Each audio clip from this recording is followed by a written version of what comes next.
La fase di transizione che stiamo attraversando è talmente veloce e anche ricca di incertezze, di situazioni anche esogene che stanno cambiando e si stanno riversando sul modo di fare impresa.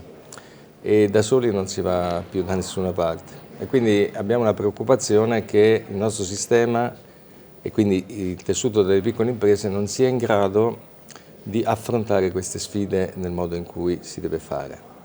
E quindi il fare rete in questa fase riacquista una sua importanza, perché mentre prima in qualche modo era collegata all'obiettivo di ampliare i mercati, magari anche all'estero, di sviluppare politiche di marketing e commerciali più efficaci, mettendosi insieme naturalmente,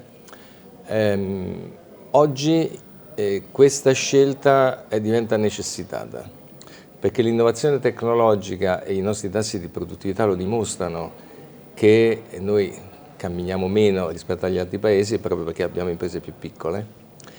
E questo istituto, questo soggetto giuridico ci consente anche di utilizzare le risorse umane in modo più efficace. Stiamo cercando di spingere come Confapi perché crediamo molto, soprattutto in un momento particolarmente difficile come questo, il fatto che le aziende si mettono assieme, ci sia un confronto continuo sia con l'associazione ma anche e soprattutto tra di loro, perché ci sono delle argomentazioni che sono importanti in via trasversale, quindi che possono interessare tutti i vari gruppi merceologici, proprio per questo motivo qui che il momento è particolarmente aspro, diciamo, e quindi va sempre monitorato ed è molto importante il fatto del confronto, perché dal confronto nascono molte idee ma anche opportunità.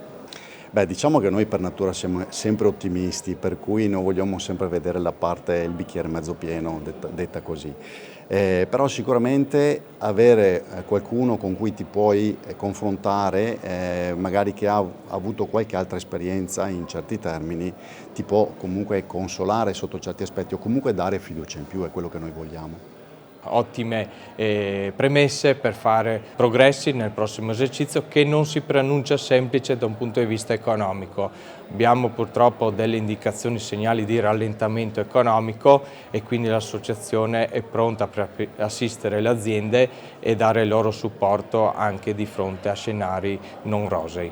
Queste piccole e medie imprese sono il cuore della nostra economia e sono sviluppate in modo territoriale, in modo settoriale e riescono quindi a fare veramente una rete e una sinergia importante per il Veneto. Deve essere una formazione che sia utile all'azienda, non una formazione inventata a tavolino ma che nasca dalla domanda e non dall'offerta, cioè non dall'offerta di un catalogo. È importante perché in questo modo si impara di più e si fa una formazione mirata sul cliente e non astratta. La seconda cosa deve essere concreta, quindi qualcosa che arriva a un risultato, ma non necessariamente un risultato nelle 2 settimane successive alla formazione. Serve anche tempo per far sedimentare un pensiero e insegnare a fare riflessioni sul futuro e non solo sull'immediato presente. In terzo luogo, dire formazione concreta non vuol dire formazione concretista, vuol dire formazione che certo ha una concretezza ma non si ferma alla concretezza, che guarda oltre l'orizzonte immediato. Noi diciamo che una formazione che non sia concreta è zoppa, non fa correre un'azienda.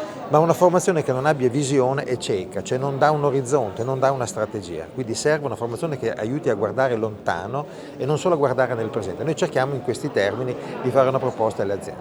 Direttore Paparo, in questo convegno lei ha portato un punto importante, cioè fare rete davvero può essere una strategia per guardare al futuro, ma che non diventi una moda. Quindi come fare rete? Farlo come fanno sempre le imprenditrici e imprenditori, cioè analizzando bene il contesto, guardando i dati, capendo quindi chiederci, avere un'idea progettuale, analizzarla e quindi perché si tratta di mettersi assieme ad altri colleghi imprenditrici e imprenditori. Noi riteniamo possa dare vantaggio, ma ovviamente va fatto con un business model ben chiaro e preciso in funzione delle strategie aziendali o che si vogliono avere. Suggeriamo anche di farlo poi con figure professionali adatte, in particolare manager di rete, che sono una figura che sta crescendo sui quali riteniamo possano dare sicuramente un contributo attivo a questa attività, perché lo ricordiamo poi ogni azienda ha la propria attività, una rete è un'attività ulteriore, quindi va seguita quotidianamente nel perseguimento degli obiettivi che vengono dati.